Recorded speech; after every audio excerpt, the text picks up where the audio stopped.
What's up, agency owners? Jason Swenk here with another episode of the Smart Agency Masterclass, a podcast dedicated to helping you scale your agency faster by talking to the agency leaders all over the world. Today, I have a really amazing guest who runs a really successful agency, and we're going to talk about increasing your operations competencies, your skills, really moving the needle, which I feel a lot of us actually struggle with. So this is going to be a great episode. Let's go ahead and jump into it.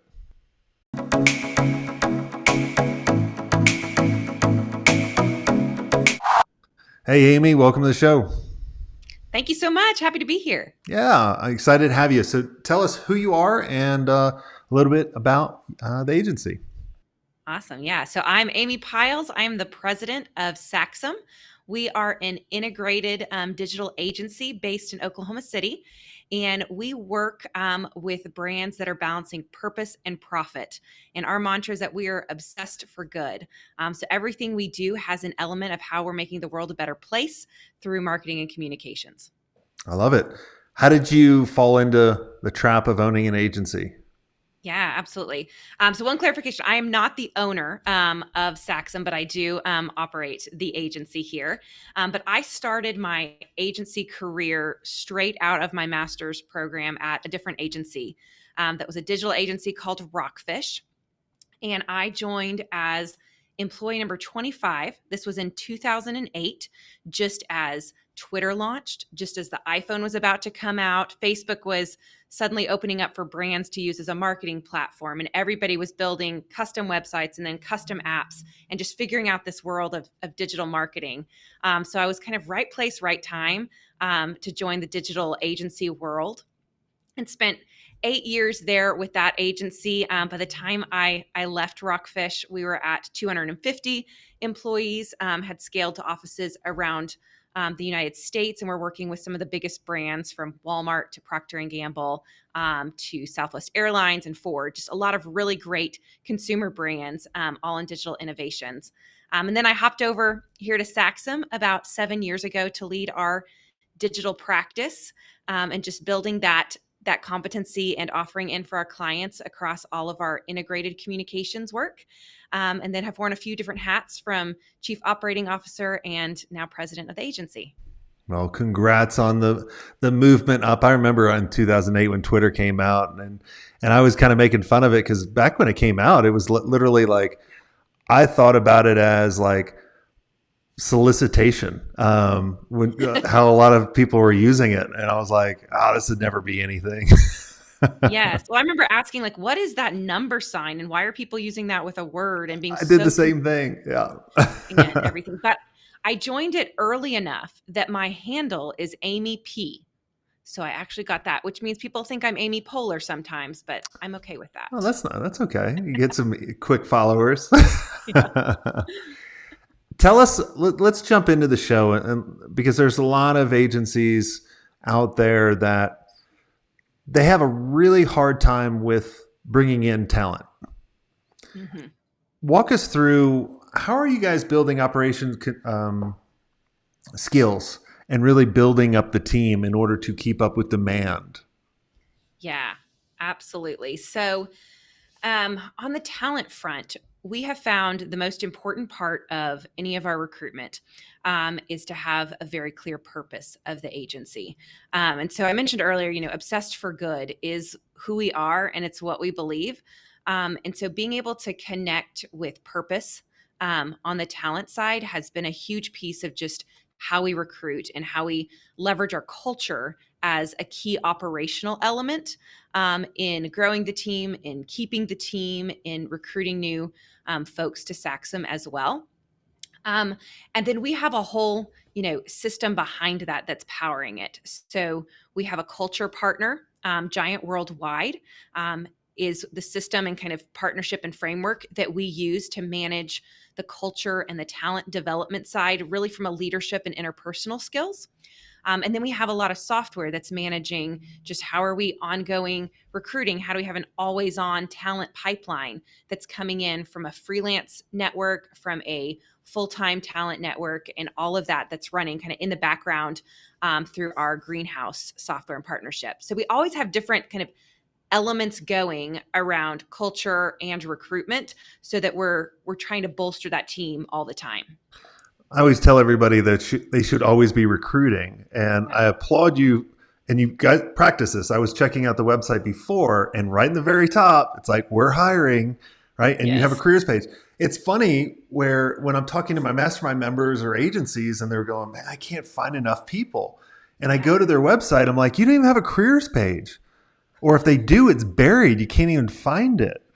I'm like, let's start there, right? Let's create a pipeline. It sounds like you've created a pipeline for recruiting.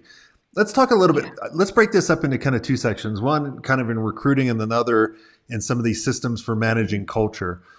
Let's talk about finding the right people, or like, what are the systems that you're using? Not necessarily technology, but is there like a methodology that you guys use? Yeah.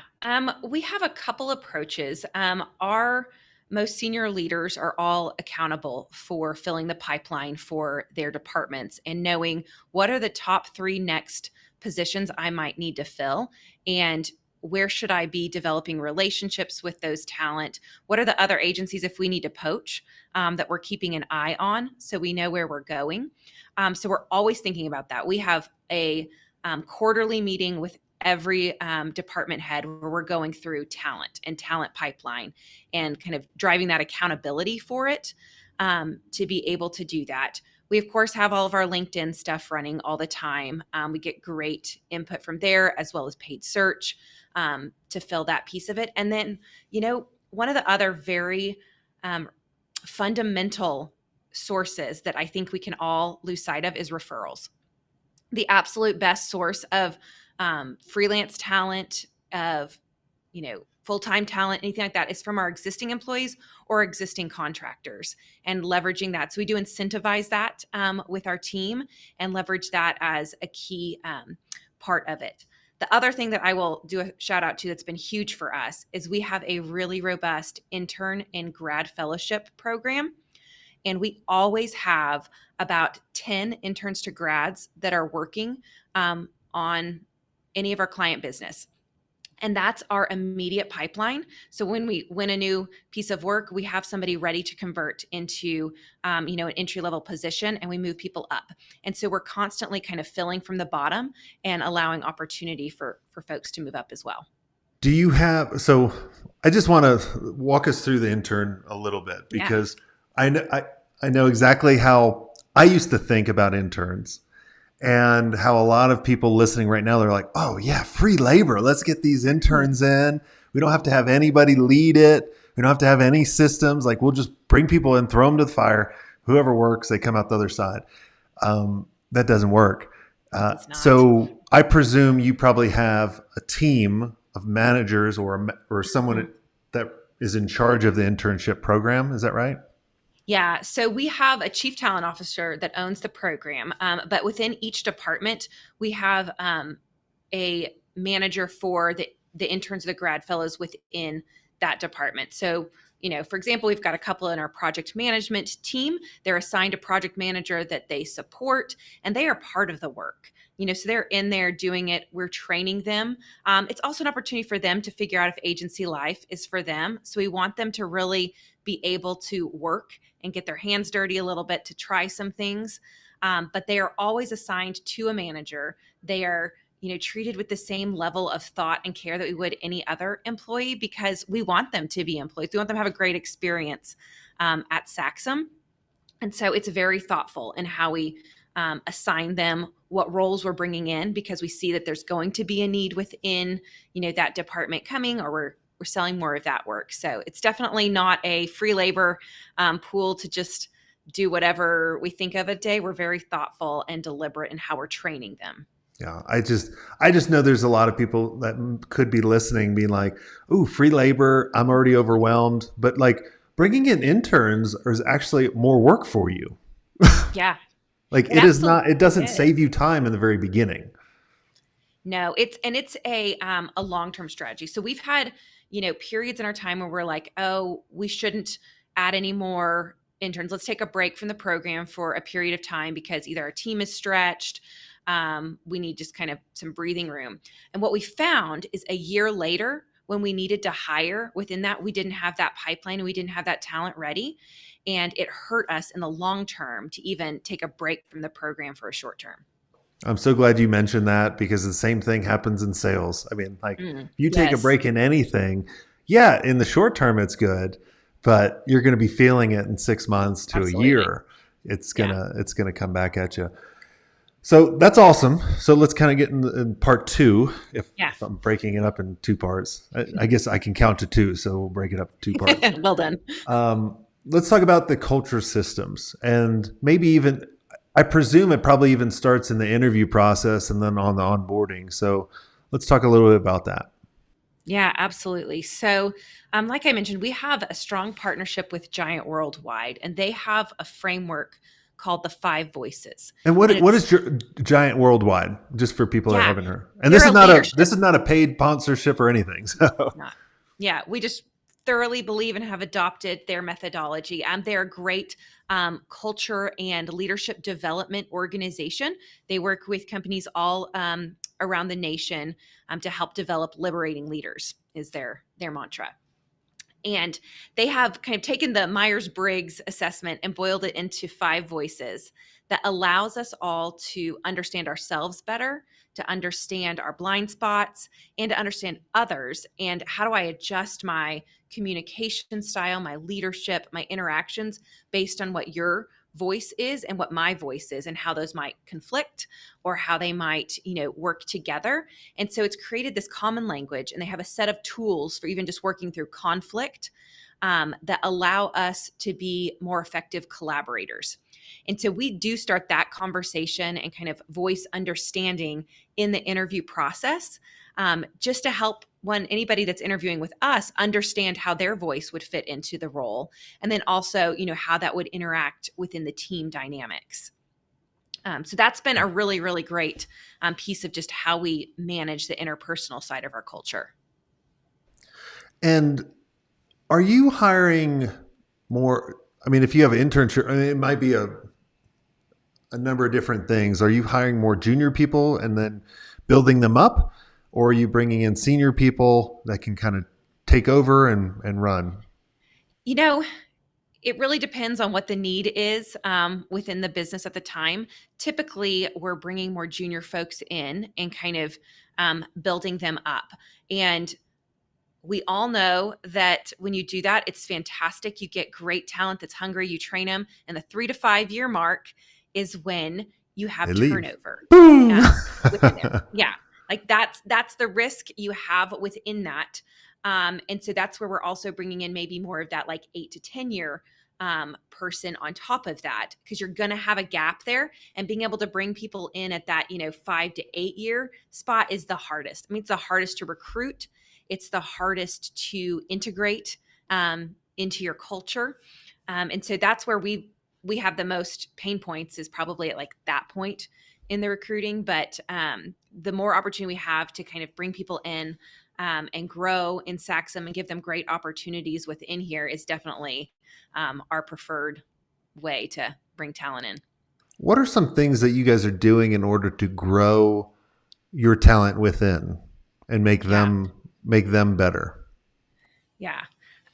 We have, I mean, all of the typical tools of, growth and goals guides that our managers do on an annual basis, but we really have an always on feedback system. So we believe in real time feedback. We always talk about 1,000 small conversations is how we all grow and give feedback rather than one big conversation. So we have a culture of giving immediate feedback, giving critique along the way, and praise along the way. That alone helps grow people, is just to know how I'm doing within that. But we also have all of our intentional, okay, here's the next level I want to be. What skill gaps do I have? What training do I need to do? Everybody gets a stipend every year to spend on personal development that they can do. And then we also bring in training for the team as well, depending upon what's needed at any given time. I think we have a national media pitching one that we're going to be doing here soon. That's going to be really awesome for our team.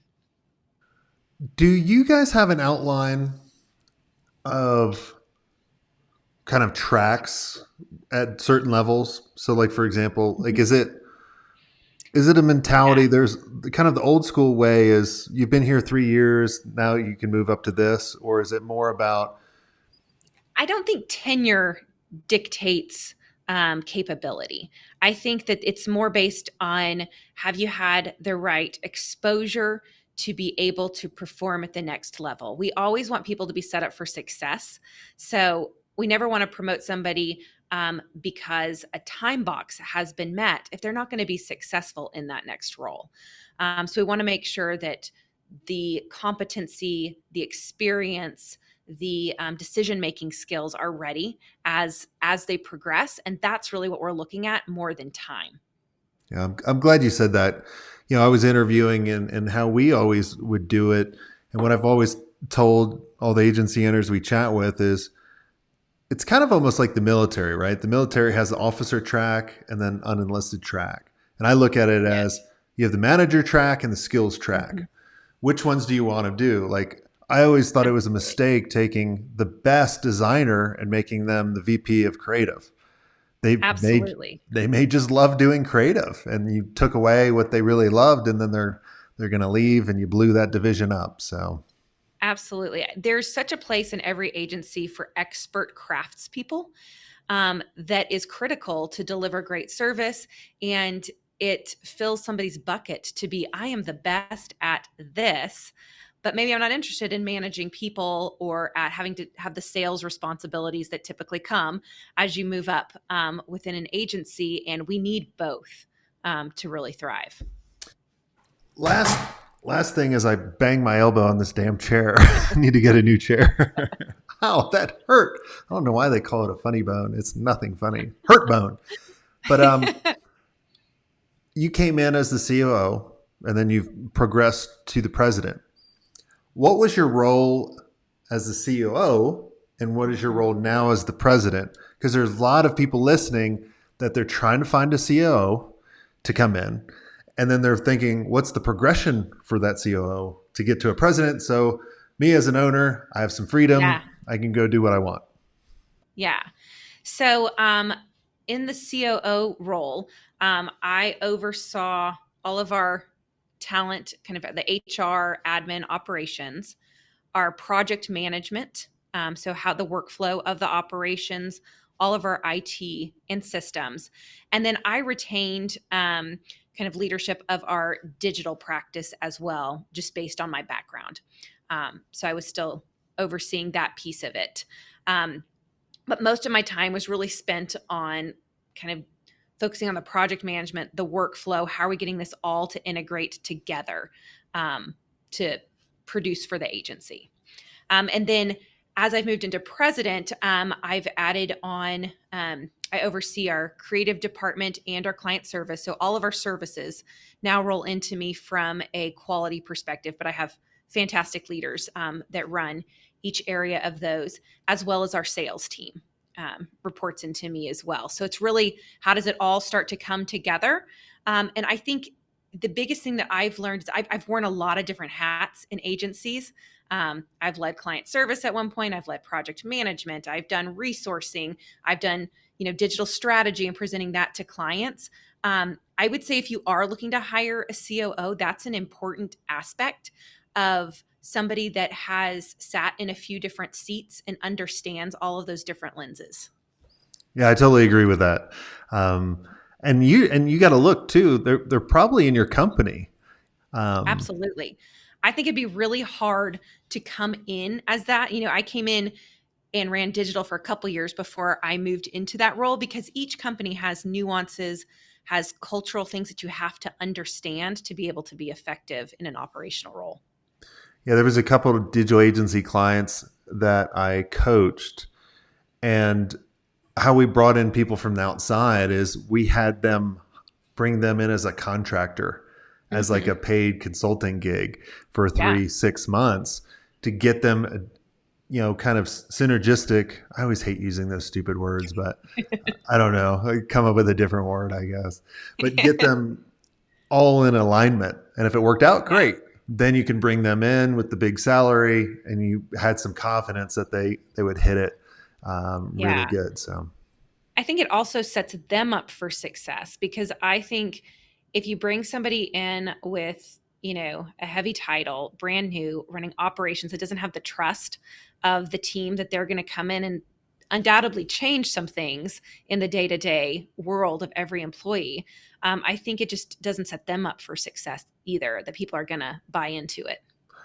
yeah, I could tell you so many times where, I mean, this happens to everyone, right? You get in bed with the CMO of a big brand, and then they get hurt or they leave, and then you're Yeah. out because the new person comes in and they want to change everything. And I think that's a Mhm. big mistake when when someone comes in Yeah. and changes everything, because then your employees, like what I found out, especially when we told our employees the sale actually went through when we sold the first agency, Hmm. they weren't happy. They didn't like Yeah. change. But for 95% of them, after later on, they were like, "Oh, this is really good. These guys are way smarter than you." I was like, "Yes, they are." You're welcome. Yeah, you're welcome. You don't have an idiot running the shop anymore. So, or no one shooting them with Nerf guns or pulling pranks on them or something like that. So, well, awesome. Well, this has all been amazing, Amy. Is there anything I didn't ask you that you think would benefit the audience? The only thing I will leave, that's just an operational mantra that we have here, is what gets measured gets managed. And so, as you want to focus on the operations, I think as long as you're thinking about what are you measuring, and don't measure too much, but that's what will actually get managed to. That's been pivotal in how we build the competency and build the discipline that's needed in operations. I love that. I've never heard that, honestly, but I totally agree with it. So, Yeah. last question, I guess, or maybe I'm lying. I don't know. Maybe I've said the last question a couple times, but I don't care. It's my damn show. Um, Give me an example on something that you guys are measure or that you told a manager to measure. Hmm.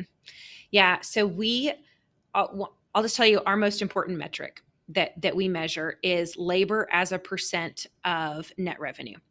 And we have set a clear goal of, we don't ever want it to be over 60%, because you're just eroding profit at that point. And so we manage to that metric, and that metric is known across the agency, from how do we hire, how do we handle, freelance budgets and all of that. Because at the end of the day, at agencies, we're technology and people, and how we manage those budgets and measure that is how we don't erode our profit. I love it. And what's the profit percentage margin that you guys are always going after? We always want to hit 20% or higher is always our goal. Um, yeah, and we've pretty much hit that every year, and hope to continue to push that up whenever we can. Good. Awesome. Well, and what's the agency website? People can go and check out the agency. Yeah, you can find us at saxum.com. That's SAXUM. Awesome. Easy enough. Well, everyone go check it out. Amy, thanks so much for coming on the show. If you guys enjoyed this episode, make sure you share it out. Make sure you like and comment, and make sure you share it with a friend. And if you want to be around other amazing agency owners like Amy, where you can ask questions, what software do you guys use, or kind of get that little therapy session sometimes when we feel that we're drowning in our agency blues, I'd love to invite all of you to go to digitalagencyelite.com. Go check that out. And this might be the thing you might be looking for. We're only looking for people that are humble, want to have fun, do some amazing things, and grow their agency. So go to digitalagencyelite.com. And until next time, have a swank day.